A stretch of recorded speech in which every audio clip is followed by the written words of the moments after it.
Sois rei, sois rei, sois rei. Quem é mais velho deve lembrar desse personagem criado pelo genial Jô Soares, em que era um reizinho. Pois bem, toda vez que eu vejo nos últimos anos notícias sobre decisões e comportamento do ministro Gilmar Mendes no Supremo Tribunal Federal, esse personagem me vem à cabeça. Gilmar Mendes é o ministro com mais tempo dentro do Supremo Tribunal Federal atualmente, por isso ele é chamado do decano.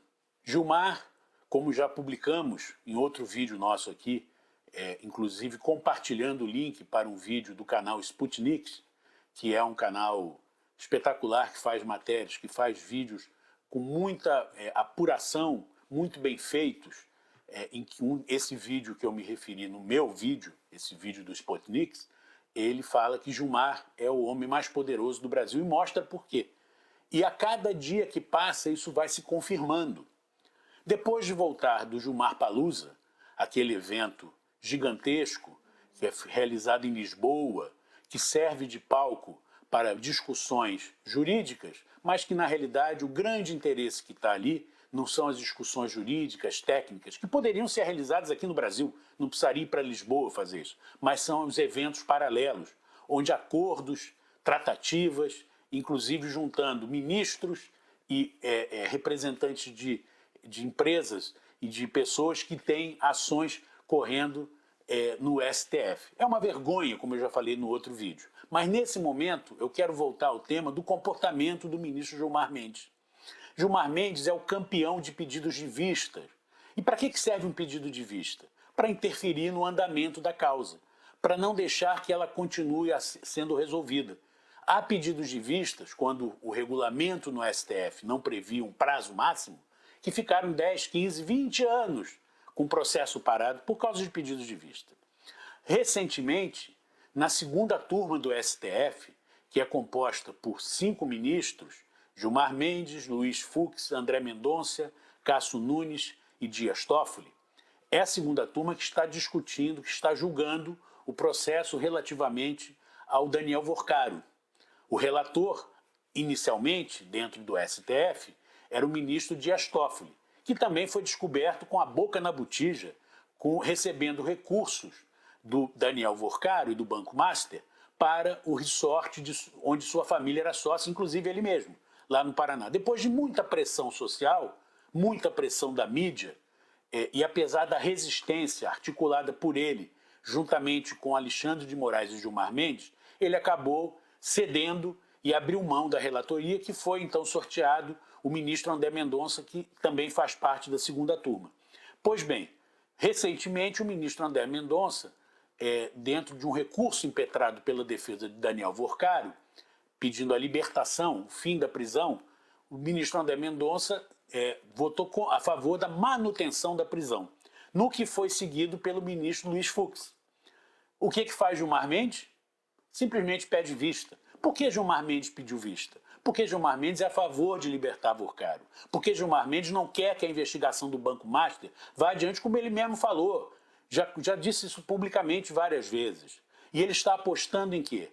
Como Dias Toffoli, o ministro Dias Toffoli, não vai votar nesse caso, como ele mesmo anunciou, nós temos 4 ministros aptos a votar. Além do Gilmar Mendes e dos 2 que já votaram, André Mendonça e Luiz Fux, nós temos o ministro Cássio Nunes, cujo filho foi descoberto pela mídia, foi descoberto pela PF, que também tem interesses como advogado em defesa, em escritórios contratados pelo Banco Master no passado.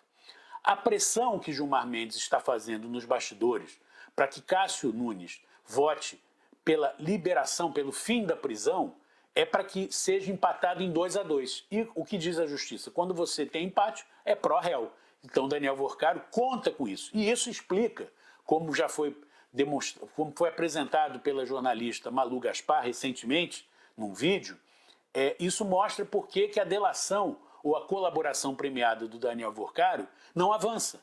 Porque ele está apostando, a partir dos seus contatos no Congresso Nacional e no Supremo Tribunal Federal, que ele consiga sair da prisão, que nesse momento é o que mais o incomoda.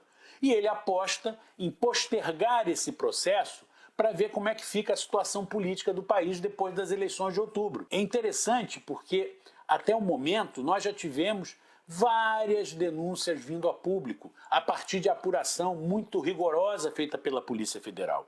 Nós temos o caso do escritório da esposa do ministro Alexandre de Moraes, que recebeu mais de 100 milhões de reais para fazer uma representação. E o ministro Alexandre de Moraes demorou mais de um mês para poder dar algum nível de satisfação, mas prefere fugir do questionamento. Aliás, Gilmar Mendes, Alexandre de Moraes se comportam como se deuses fossem, ou como se fossem reis, como personagem de Jô Soares.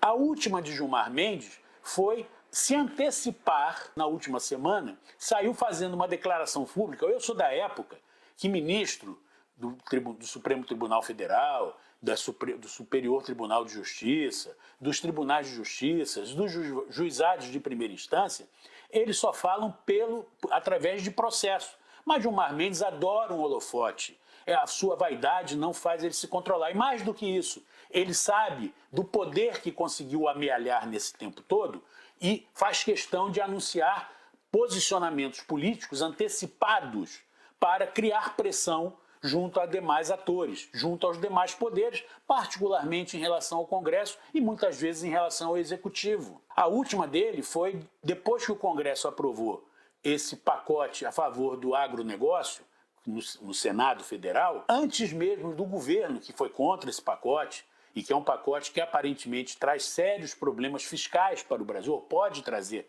vários problemas fiscais, como tantos outros que o governo também recentemente aprovou, e o Congresso aprovou, antes mesmo do governo falar qualquer coisa, o ministro Gilmar Mendes já veio a público nas suas redes sociais para dizer o seguinte: olha, despesa sem fonte de receita, o Supremo pode bloquear. E logo depois sai a notícia de que o governo federal, através do ministro da Fazenda, declarando que poderá recorrer ao Supremo, numa ação claramente de tabelinha, numa época de Copa do Mundo. Esse comportamento do Gilmar Mendes é deplorável e a sociedade não pode aceitar mais.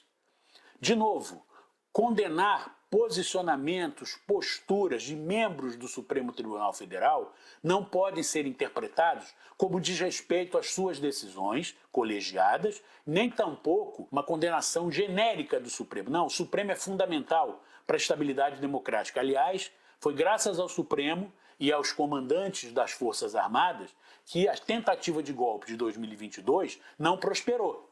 E hoje nós temos condenados, inclusive vários militares do oficialato, presos.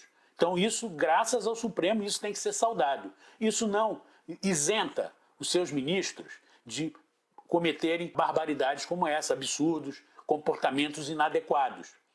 Afinal, eles não podem ser tratados como imperadores, como donos da verdade, como se estivessem acima do bem e do mal. É assim que a maior parte deles se comporta e nós precisamos dar um basta nisso.